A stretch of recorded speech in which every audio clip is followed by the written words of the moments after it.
apresentar pastor Ronaldo Lidório.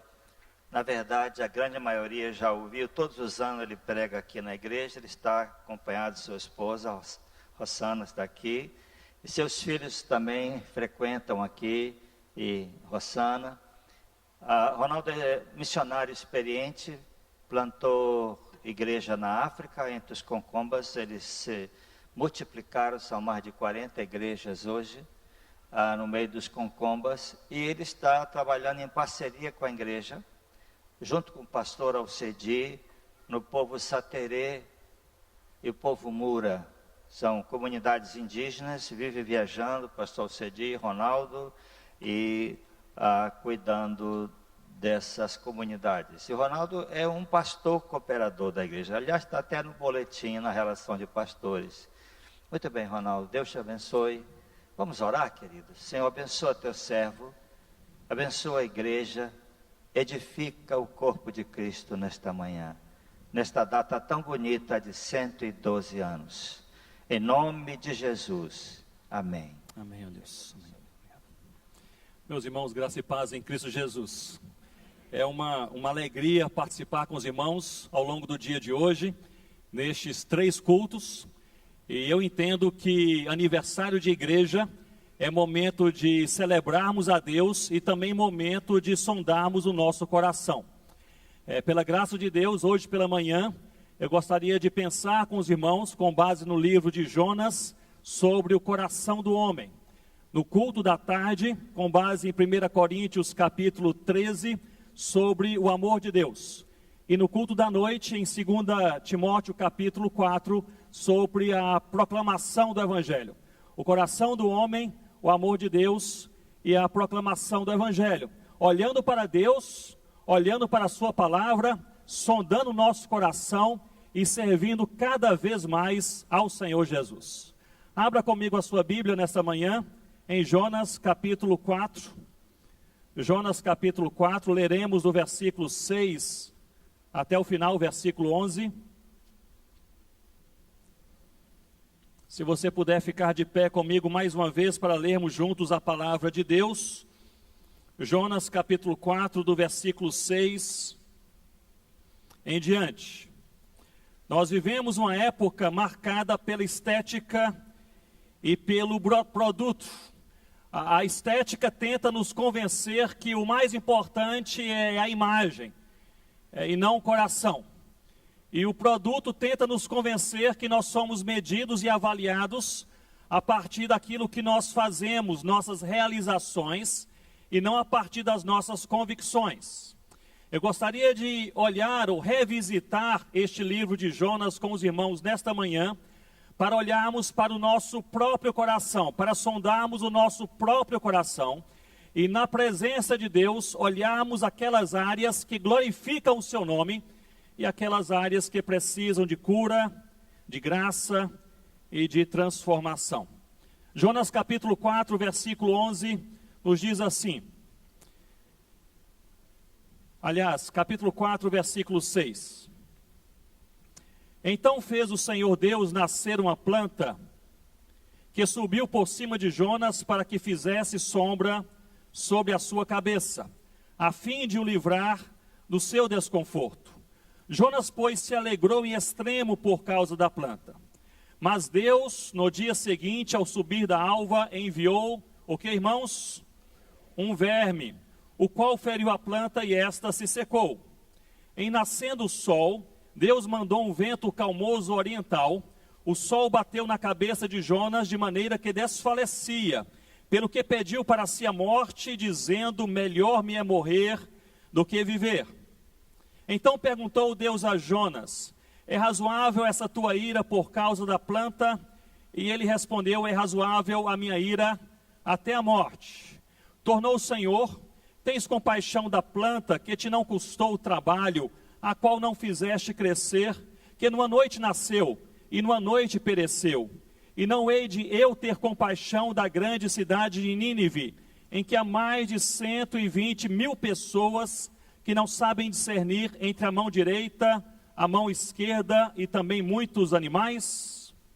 Versículo 9. Leiamos novamente todos juntos. Então perguntou Deus a Jonas: é razoável esta tua ira por causa da planta? E ele respondeu: é razoável a minha ira até a morte. Você pode se assentar com a sua Bíblia aberta para revisitarmos este livro. E eu gostaria que nesse momento nós não olhássemos apenas para a biografia conhecida de Jonas. Quem como eu nasceu em uma igreja evangélica já ouviu essa história desde criança, desde a sua infância, e Jonas é simplesmente o resultado de um coração que desobedece a Deus. Mas eu gostaria que na palavra de Deus pudéssemos garimpar e olhar um pouco mais para perceber não apenas as atitudes, a desobediência, a amargura de coração de Jonas, mas pudéssemos olhar o que de fato, qual é a ferida na sua alma tratada por Deus. E para entendermos a biografia de Jonas, nós precisamos ler o versículo-chave que nos fala sobre a sua história, que se encontra no capítulo 1, logo no versículo 1. Este é o versículo-chave que nos posiciona Jonas na história, e não apenas na história de Israel, mas na história do seu próprio coração. Diz assim o capítulo 1, versículo 1. Veio a palavra do Senhor a Jonas, filho de quem, irmãos? De Amitai, dizendo, versículo 2, dispõe-te e vai à grande cidade de Nínive. Ora, Jonas era filho do profeta Amitai, na época em que Jeroboão II reinou sobre Israel. E nessa época em que Jeroboão II reinou sobre Israel, os assírios tentaram, ao longo de 3 décadas, de 30 anos, invadir sucessivamente a Israel. E nós bem sabemos que quando um povo inimigo invadia Israel, 3 coisas aconteciam.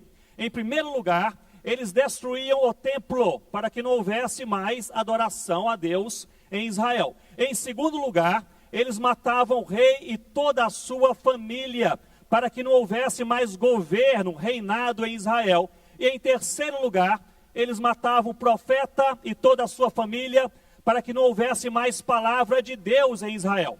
Destruíam o templo, matavam o rei e matavam o profeta e toda a sua família. Quem era o profeta? Era Amitai. Quem era o filho do profeta? Era Jonas. Portanto, você pode entender comigo e imaginar comigo Jonas crescendo, na sua infância até a sua fase adulta. Este Jonas crescendo sobre esta eminente tragédia. Os assírios estão chegando. Historicamente, 14 vezes os assírios chegaram até as portas, as fronteiras de Israel. Eu posso aqui imaginar Jonas, o pequeno Jonas, indo para a cama à noite, depois de ouvir aqueles rumores, os assírios estão chegando, e se entrarem, matarão seu pai que é profeta, e toda a sua família, você também há de morrer. E ele indo para a cama, talvez ali amargurado, talvez ali fragilizado, temeroso. E assim Jonas cresceu durante toda a sua vida. Ele experimentou a tentativa sucessiva da invasão pelo povo assírio. Aliás, historicamente, o povo de Israel orou e jejuou diversas e diversas vezes ao longo dessas 3 décadas da vida de Jonas, para que Deus fizesse uma coisa apenas: que Deus derramasse fogo e consumisse, exterminasse, destruísse o império da Assíria. Oração e jejum. E Amitai, pai de Jonas, profeta, e Jonas, filho do profeta, que seria depois profeta, também orou e jejuou por isso, certamente diversas e diversas vezes. Então Deus, no versículo 2 que nós lemos, diz: Jonas, dispõe-te e vai à grande cidade. Qual é a cidade, irmãos? De Nínive. E você clama contra ela. E eu vou fazer um acordo, Jonas. Se eles não se converterem, eu vou ouvir a oração de Israel. Eu vou derramar fogo e vou destruir essa cidade. Mas se eles se converterem, eu os pouparei. Ora, Nínive era a capital de qual império, meus irmãos? Justamente do império da Assíria, sobre o qual Jonas orou, jejuou, tremeu, se enfureceu, se amargurou ao longo de 3 décadas. Neste momento em que a palavra de Deus chega a Jonas, não é o seu pai Amitai que é profeta, agora é o próprio Jonas que é profeta. Então ele é chamado por Deus e ele é falado ou enviado por Deus para que pudesse ir para Nínive, falar da presença e da salvação de Deus. Se eles não se convertessem, seriam destruídos, mas se eles se convertessem, eles seriam poupados. Jonas não pensou duas vezes. Ele pegou o primeiro navio para a cidade mais distante de Nínive, que era Tarsis, tentando não apenas fugir da presença de Deus, mas eu gostaria de levá-los a entender comigo nesta manhã, que humanamente falando, Jonas possuía bons motivos para não ir para Nínive. Se ele não fosse para Nínive, eles não conheceriam sobre a libertação de Deus. Se eles não ouvissem a palavra de Deus, eles não creriam. Se eles não crescem, eles seriam destruídos. E prestem atenção nisso. Se eles fossem destruídos, a capital do império da Síria, Jonas estaria assim, salvando o templo de Israel da sua destruição. Estaria assim, poupando a vida do seu rei e toda a sua família. E estaria assim também livrando da morte a vida do profeta, que era ele mesmo e toda a sua família. Poupar o templo, livrar o rei e poupar a vida do profeta. Jonas possuía, humanamente falando, ótimos motivos para não ir para Nínive, mas os seus motivos não eram suficientes perante Deus. À semelhança de Jonas, nós muitas vezes também possuímos bons motivos para não nos submetermos à vontade de Deus. Mas os nossos motivos não são suficientes perante Deus. Jovem, Deus quer que você tenha um namoro puro. Marido, Deus quer que você ame verdadeiramente a sua esposa. Esposa, se submeta ao seu marido como ao Senhor. Irmão, ame ao seu irmão. Família, ame a sua família. Pastores, preguem a palavra. Missionários, proclamem o evangelho. Deus quer que façamos a sua vontade. Um dos temas teológicos bíblicos de Gênesis, Apocalipse, é que Deus no seu reino, Ele está fazendo a sua vontade. E Ele levanta uma igreja da qual nós fazemos parte para fazermos a vontade do Pai.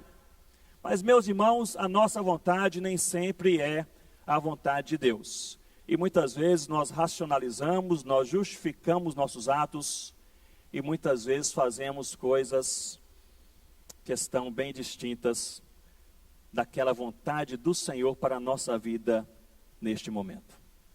Eu gostaria também que você pudesse entender comigo que Jonas, ele era um homem de Deus.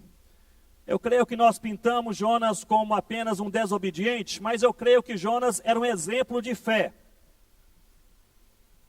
Que era um homem de Deus, mas um homem de Deus que possuía uma ferida aberta em seu coração. E me acompanhe nesse momento, capítulo 1, gostaria que você visse comigo como Jonas possuía um coração temente a Deus, por outro lado, possuía uma ferida na sua alma que precisava de cura urgente.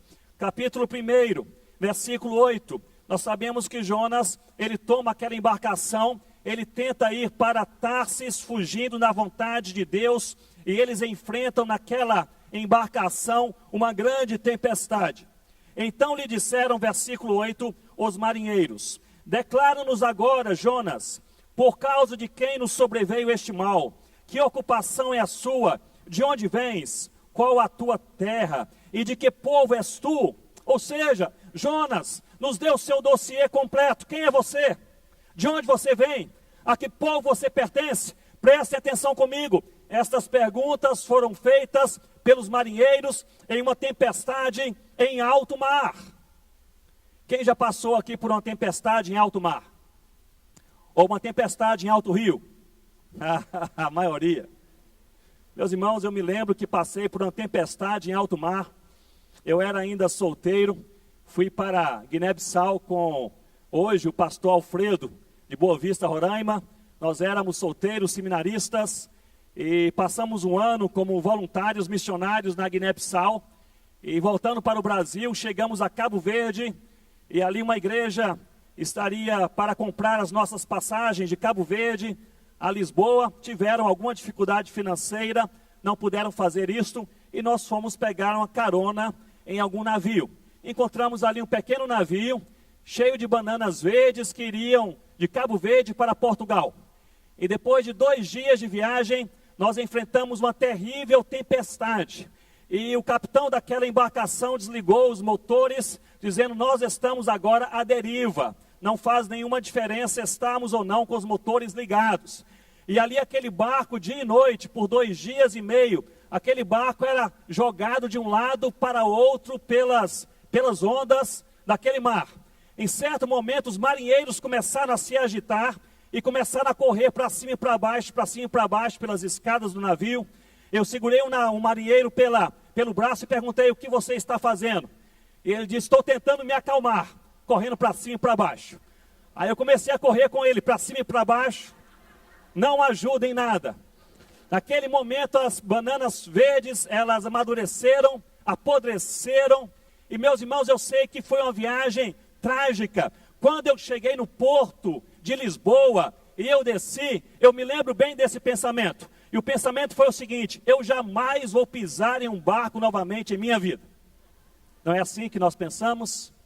Pois Jonas estava em uma alta tempestade, em um mar revoltoso, questionado pelos marinheiros: quem é você? De onde você vem? O que você faz? Olhem comigo a resposta de Jonas no versículo 9. E ele lhes respondeu: eu sou hebreu e temo ao Senhor, o Deus do céu, que fez o mar e a terra.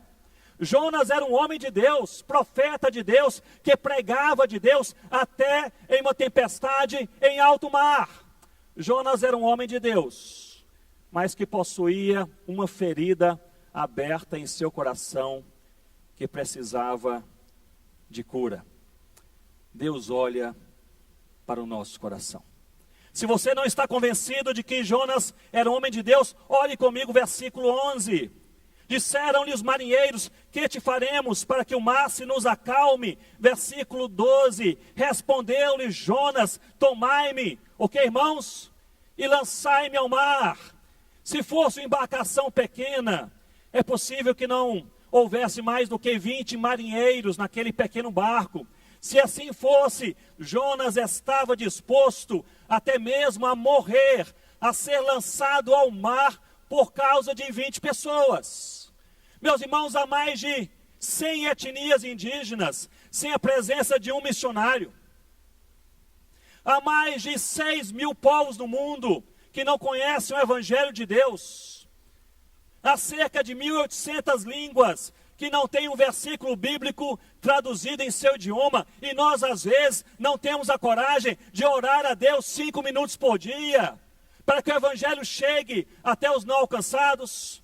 Pois Jonas estava disposto até mesmo a morrer, para que 20 pessoas pudessem ter vida. Era um homem com sensibilidade, compaixão em seu coração. Se você ainda não está convencido, estou vendo ainda alguns sorrisos daqueles que não estão convencidos que Jonas era um homem de Deus. Olhe comigo então o versículo 16, o resultado da sua pregação em alto mar e da sua compaixão para com os marinheiros. Versículo 16: temeram, pois, estes homens, os marinheiros, em extremo ao Senhor, e ofereceram sacrifício ao Senhor, e fizeram votos. Jonas prega em uma tempestade, ele se dispõe a ser lançado ao mar para que pessoas não morressem, e todos eles se convertem a Deus. Jonas era um profeta de primeira linha, era um homem de Deus, com palavra de Deus, com ousadia de Deus, mas que tinha uma ferida aberta em sua alma. Olhe bem para mim nesse momento e pense comigo. Nós somos homens e mulheres de Deus. Estamos aqui hoje celebrando a bondade de Deus sobre essa igreja durante 112 anos.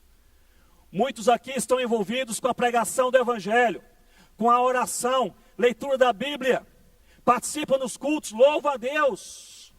Muitos aqui conduzem até as suas famílias, a momentos devocionais, a buscarem a Deus.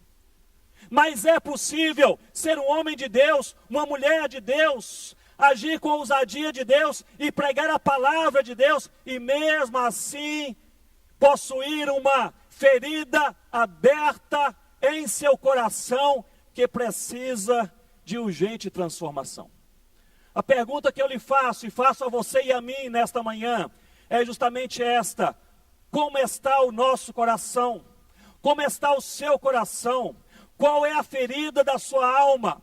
Talvez seja o orgulho, a altivez, a soberba, a vontade de aparecer. Talvez seja a competição, ou a amargura, a mágoa, a falta de perdão para com alguém da sua própria família. Talvez sejam problemas relacionais que você não consegue resolver. Talvez sejam hábitos pecaminosos da mente ou do coração, sexuais. Eu não sei. Mas creio que a história de Jonas nos revela muito bem que é possível ser homem de Deus, mulher de Deus, orar a Deus, pregar a Deus, ser fiel a Deus em muitas áreas e ainda assim conviver por mais de 30 anos com a ferida aberta em seu coração que precisa de cura. Vocês verão comigo que a história de Jonas é a minha história e é a sua história. Que Nínive não precisava de Jonas. Na verdade, qualquer pessoa teria mais alegria em pregar de Deus aos ninivitas do que Jonas. Mas Jonas precisava de Nínive. Que Deus, Ele move a nossa história para convergir em momentos ao longo da nossa vida em que nós possamos ter as feridas mais profundas da nossa alma tratadas, curadas, perdoadas pelo nosso Deus. Capítulo 2, Jonas é lançado ao mar, nós conhecemos bem essa história. E Jonas, ele é engolido por um grande peixe. E no interior deste grande peixe, Jonas, ele faz uma oração. Alguém poderia pensar, mas Jonas é de fato um homem, era um homem espiritual. No ventre de um peixe ele orava. Bem, no ventre de um peixe não havia muito mais a fazer do que a orar. Mas no ventre desse peixe, Jonas, ele faz esta oração e chama a minha atenção especialmente o versículo 9. Porque no versículo 9, no final desta oração, Jonas diz: mas com a voz do agradecimento eu te oferecerei, o que, meus irmãos? Sacrifício. Qual é a frase seguinte? O que votei? O que votei, pagarei. Podemos falar todos juntos? O que votei, mais uma vez, o que votei. Quem já leu todo o livro de Jonas, pelo menos uma vez? Também, irmãos, é um livro pequenininho, não é isso? Quem já leu este livro percebe que ao longo deste livro não há nenhuma referência ou explicação sobre voto. E Jonas, no interior do peixe, engolido pelo peixe, nas profundezas do mar, ele reflete, ele pensa, talvez até mesmo quebrantado, transformado em certa medida. Ele olha para Deus, faz uma oração e ele diz: Senhor Deus, é o seguinte, o que votei, pagarei. A que voto Jonas se refere? Ele se refere a voto que todo profeta fazia na presença de Deus e na presença do povo de Deus, a Deus, quando era reconhecido como profeta de Deus. E este voto consistia de duas partes. A primeira parte era a seguinte: eu falarei tudo que me ordenares. Jonas não tinha problema nenhum com essa parte, porque ele falou da parte de Deus, até mesmo em uma tempestade em alto mar. Mas a segunda parte do voto era esta: eu irei para onde tu me enviares. E aí estava o problema, o pecado, a raiz de amargura do coração de Jonas. Jonas chega à conclusão, meus irmãos e minhas irmãs, que Deus, ele requer de nós uma submissão total. Deus não espera da sua igreja, dos seus filhos, obedecermos a Ele 50%, nem 90%, nem 99%. Deus, ele requer integralidade de coração. Deus quer santificar a nossa vida até nos lugares mais escuros da nossa alma, porque Deus olha o nosso coração. William Davidson, ele escreve abundantemente sobre liderança e caráter, reputação, e sempre que eu trato desse tema, eu gosto de citar o Davidson em algum dos seus livros. E em um dos seus livros, ele diz que a reputação é o que os homens pensam de você, mas caráter é quem você verdadeiramente é. Deus olha o caráter, o coração. Ele diz que a reputação é a sua fotografia, mas o caráter é a sua face verdadeira. Ele diz que a reputação fará de você rico ou pobre, mas o caráter fará de você feliz ou infeliz. Ele vai além, e ele diz que a reputação é o que os homens falam de você no dia do seu funeral. Mas ele completa dizendo que caráter é o que os anjos falam de você perante o trono de Deus. É a verdade sobre a nossa alma. Eu quero lhe falar em nome de Jesus nesta manhã. Nós estamos aqui, nós somos crentes, louvamos a Deus, cremos na palavra, fazemos orações, nós pregamos a Jesus, mas Deus conhece o lugar escondido do seu coração que ninguém conhece, nem o seu pastor, nem o seu esposo, nem a sua esposa, nem o seu amigo mais chegado. E a pergunta é esta nesta manhã: existe uma área secreta da sua vida que precisa de conversão, de transformação, de santificação, de mudança radical? Deus conduziu Jonas para fazer isso em seu coração. Mas me acompanhe no início do capítulo 3. Jonas pode parecer para alguns quebrantado, mas de fato Jonas não estava quebrantado. Jonas fez um acordo com Deus apenas na medida do seu trabalho, do seu ministério. No versículo 9 do capítulo 2, ele disse: o que votei, pagarei. Ou seja, Senhor Deus, eu estou me lembrando do meu voto como profeta. Eu votei, eu prometi, eu vou fazer. Se é para fazer, ou seja, se é para pregar aos ninivitas, eu pregarei. Jonas não está falando aqui sobre quebrantamento de coração, sobre a amargura que ele tinha para com os ninivitas, sobre o ódio que ele tinha sobre os assírios durante 30 anos. Ele está falando aqui apenas sobre trabalho. Mas ele disse mais ou menos assim: se é para fazer, eu vou fazer, mas vou fazer do meu jeito. Já ouviram pessoas falando assim?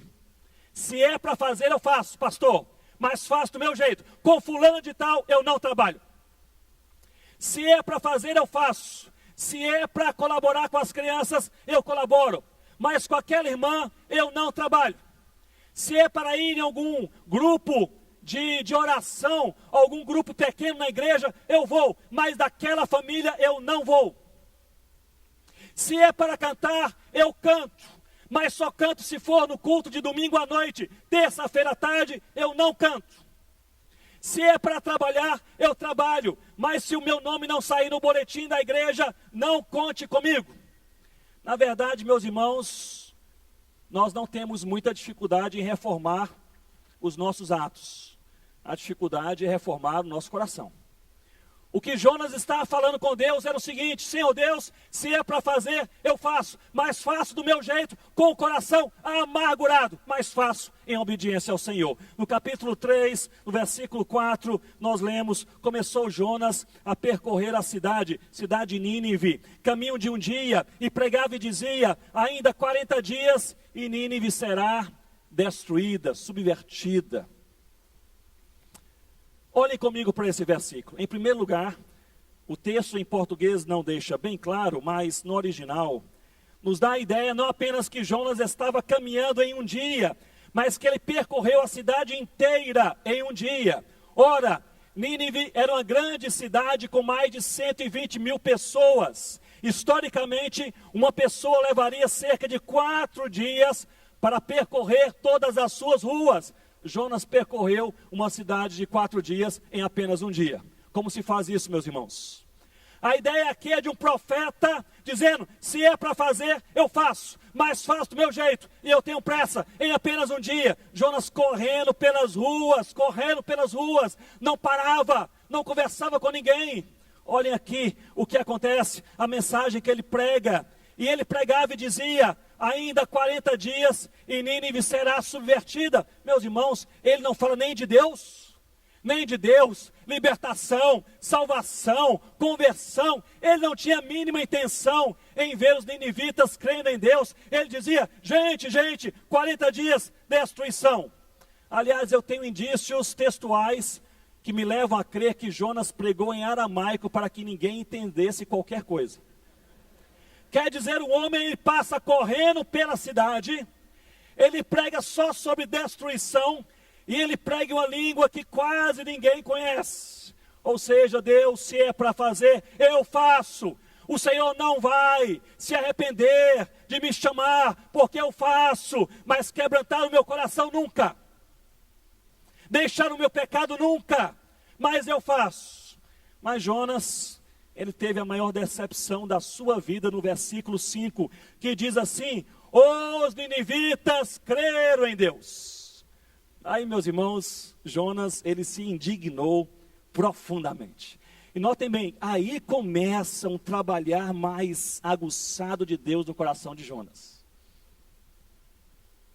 E diz a palavra de Deus no capítulo 3, que Jonas ele vai para um monturo, é um local desértico até o dia de hoje, e ele vai para aquele monturo seco, e ele fala com Deus dizendo o seguinte, não me interessa se creram ou se não creram, que o Senhor trate de derramar fogo do céu e queime a cidade. Notem como estava o coração do profeta. Ele dizia, Senhor Deus, 30 anos, orando, jejuando, tremendo, me amargurando pelos ninivitas, os assírios, nossos inimigos. Senhor Deus, e agora o Senhor converte todo mundo. Eu não aceito. E ali ele vai para aquele monte, aquele monturo, e ali ele tem uma experiência pessoal de transformação do seu coração na presença de Deus. Olhe bem para mim nesse momento e pense comigo. Nós passamos muitos altos e baixos, dias bons e dias maus. Nós enfrentamos saúde e enfermidade, sucesso e fracasso, amizade e controvérsias. Muitas vezes porque Deus quer nos trazer para um lugar onde Ele vai tratar não apenas com as nossas ações, não apenas com as nossas palavras, não apenas com a nossa história pública, não apenas com o nosso trabalho na igreja, mas Deus vai tratar de uma parte da nossa alma que permanece na escuridão. Deus vai tratar de uma ferida aberta que precisa de cura. E assim, Deus começa a tratar ainda mais com Jonas, porque ele está naquele monturo, e nós entramos agora no capítulo 4 que nós lemos, a partir do versículo 6. E esse texto é um texto magnífico, porque nos diz que Deus fez nascer uma planta para dar sombra sobre a cabeça de Jonas. Meus irmãos, em região desértica, quando você encontra uma sombra, isso é assim um motivo de grande alegria. Me lembro que Rossana e eu, trabalhando em Gana, há anos atrás, na África, nós fomos até uma região do deserto Saara, e nós cruzamos de carro uma parte do Saara para irmos até uma outra área, onde iríamos ver um certo trabalho, e ali no meio daquele cruzado deserto Saara, nós paramos com aquele carro aberto, sem ar-condicionado, embaixo de uma árvore, e nós olhamos ali o termômetro embaixo da árvore, estava fazendo 52 graus. Então você imagina, 52 graus. E aí você encontra uma sombra. Não há nada melhor do que uma sombra e uma água fresquinha quando você está no deserto. E Jonas no deserto, coração angustiado, entristecido, porque 120 mil pessoas se converteram a Deus. Jonas, ele vai para aquele deserto e Deus diz, eu farei uma coisa diferente. Deus faz nascer uma planta. É Deus quem faz nascer a planta. É Deus quem faz e traz consolo sobre Jonas. É Deus quem coloca a cabeça de Jonas debaixo da sombra. É Deus quem faz isso. Meus irmãos, às vezes nós estamos tão amargurados de coração que nós não conseguimos enxergar a bondade de Deus. Não é assim que acontece? Jonas, ele estava aqui, ele estava amargurado de coração, angustiado de alma, reclamando com Deus, mas 120 mil pessoas haviam se convertido, ele não conseguia enxergar. Às vezes nós estamos em nosso carro, em Manaus, com ar-condicionado, e nós somente conseguimos enxergar o trânsito em Manaus, não conseguimos enxergar a bondade de Deus de nós termos um carro e com ar-condicionado. Muitas vezes estamos em nossa casa e o vizinho faz barulho e nós não conseguimos enxergar a bondade de Deus de nós termos a nossa casa e morarmos na nossa casa. Só conseguimos enxergar o barulho do vizinho.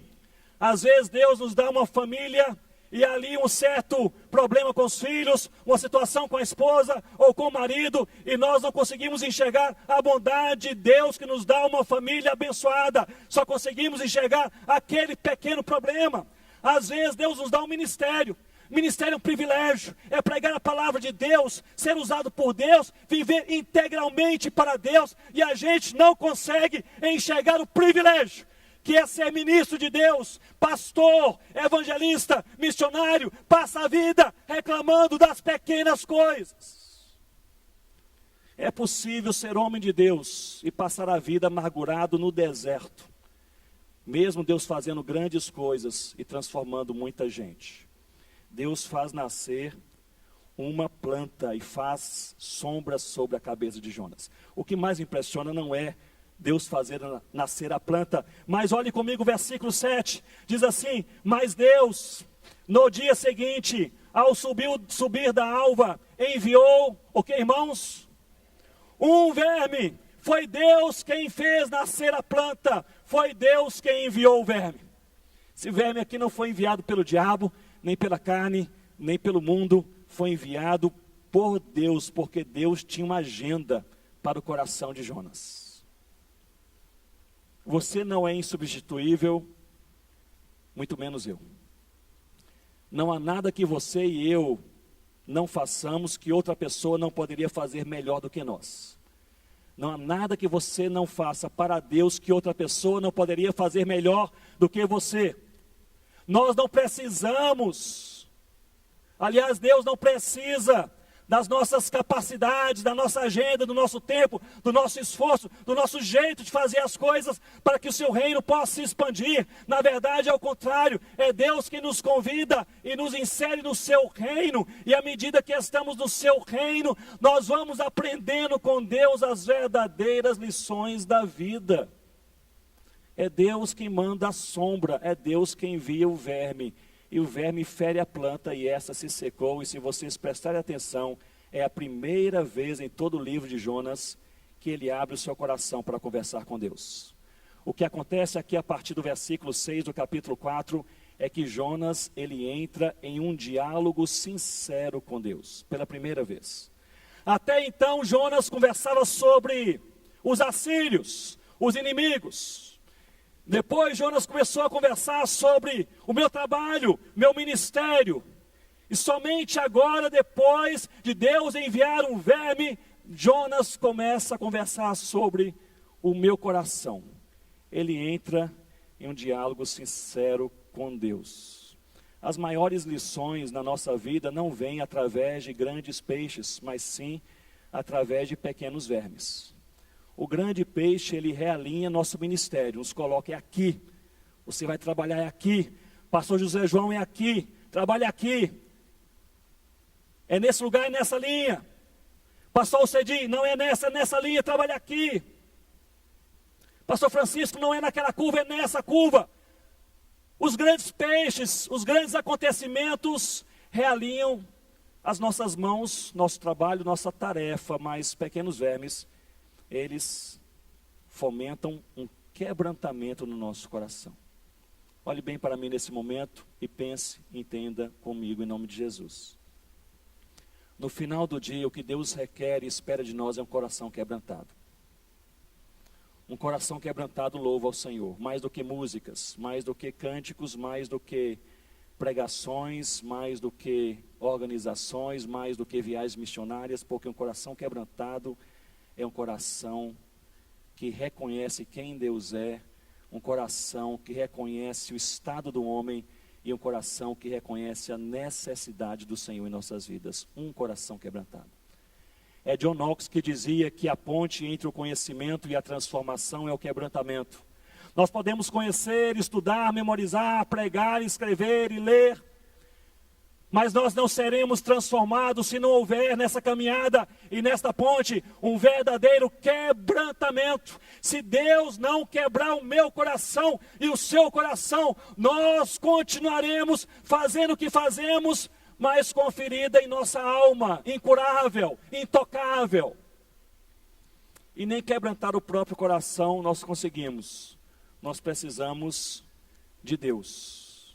Meus irmãos, nesse diálogo, no capítulo 4, a partir do versículo 6, nós lemos juntos esse texto.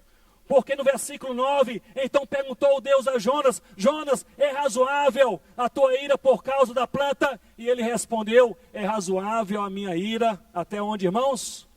Até a morte. Jonas estava dizendo: meu Deus, é o seguinte, se o Senhor deixar os assírios ir verem, eu prefiro morrer. Jonas abriu o coração com sinceridade e falou: Deus, o Senhor já sabe, mas o Senhor quer ouvir da minha boca qual é o problema, a amargura, a aflição, a angústia, o pecado da minha alma, eu vou lhe falar. Se eles viverem, eu prefiro morrer. Mas Jonas, é razoável a tua ira? Deus, é razoável a minha ira até a morte. E Deus arrasou e conversa com Jonas, mas e essas 120 mil pessoas, e até os animais nessa cidade? É interessante, para mim foi frustrante quando adolescente eu li esse livro assim numa sentada para ver e conhecer um pouco mais essa história pela primeira vez, e eu cheguei ao final do capítulo 4, eu fiquei com uma grande frustração porque o livro não tem conclusão. Porque o que a gente esperava é o seguinte: Jonas se lançou aos pés de Deus, dizendo: perdoa-me, ó Deus, pelo meu pecado, pelo meu ódio. O livro não fala sobre isso. O livro ele diz, Deus conversando com Jonas, Jonas irado com Deus pelos ninivitas. E Deus fala: mas não hei de eu ter compaixão da grande cidade de Nínive. E o livro acaba. O livro termina. Meus irmãos, eu creio que assim o Espírito Santo inspirou para que nós pudéssemos parar aqui, nesse suspense, nesse diálogo com Deus, porque esta história de Jonas é a minha história e a sua história, a história de um coração que precisa ser quebrantado e de uma alma ferida que precisa de cura, talvez nas áreas mais secretas do seu coração. Vamos orar a Deus, curva a sua cabeça, oremos ao Senhor nesse momento. Eu quero lhe desafiar, lhe convidar nesta manhã a você orar a Deus por algo específico. Se há alguma área específica da sua vida, que você sabe, está sendo convencido por Deus, quem sabe ao longo do ano, de que você precisa de transformação, de cura urgente. Uma área que está aí, você já pensou, você já lutou, você não conseguiu. Não estou falando sobre algo que alguém fez contra você, estou falando sobre o seu coração, a sua alma, sobre a fidelidade na sua vida, no secreto da sua existência. Se há alguma área específica na sua vida que precisa de um quebrantamento sincero, e talvez nesta manhã você comece um diálogo também sincero com Deus, dizendo: Senhor Deus, o problema é este. O Senhor já sabe, mas o problema é este. O Senhor já conhece, mas eu quero dar nome. O problema é este. Se você tem algo a colocar perante Deus nesse momento, eu gostaria de orar com você. Se é esse o seu caso, algo específico. Todos nós estamos em aperfeiçoamento da nossa fé. Não há aqui entre nós ninguém que é perfeito. Mas estou falando sobre algo mais, sobre alguma ferida que está aí faz tempo. Estou falando sobre algo mais, sobre um problema ou mesmo um pecado que está aí faz tempo. Sobre algo que você diz: Deus, cura em nome de Jesus. Cura em nome de Jesus. Se você tem alguma coisa bem específica a colocar perante Deus essa manhã, fique de pé onde você está, vamos orar juntos. Vamos orar juntos. Se Deus está te lembrando, trazendo à sua mente, ao seu coração, alguma coisa bem específica. Se não há nada específico, você ora pela sua vida, louvado seja Deus, mas se há algo bem específico, que Deus te lembrou, você pode ficar de pé e podemos orar juntos, dizendo: Senhor Deus, quebranta o meu coração. Esta alma, ou esta parte intocada da minha alma, precisa de cura. Só se o Senhor fizer algo acontecer. Vamos orar a Deus. Senhor Deus, nós somos semelhantes a Jonas, que vem a grandeza do Senhor e mesmo assim possui um coração que não se quebranta, que não consegue por si mesmo encontrar a cura, a transformação necessária. E é por isso que num domingo pela manhã como este, em aniversário da igreja, nós olhamos para a Tua palavra e nós olhamos para o Senhor. E nós olhamos para o Senhor com expectativa. Ó Deus, a nossa expectativa não é de grandes coisas acontecerem em nossa vida, de ganharmos um emprego novo, um carro melhor, uma outra casa. A nossa expectativa nesta manhã, ó Deus, é de quebrantamento. Nós não conseguimos quebrantar o nosso próprio coração. Precisamos do Senhor. Ó Deus, visita cada um de nós na área secreta da sua vida que precisa de cura urgente, em nome de Jesus. Talvez seja a mágoa, a amargura, até mesmo a ira, o temperamento descontrolado, as palavras jogadas ao vento. Talvez sejam os pensamentos frívolos, talvez eróticos. Talvez seja um olhar sensual, ou invejoso, ou ciumento. Talvez seja um desejo de fazer tudo para o Senhor, mas na verdade é para aparecer. Não é para a glória do Teu nome.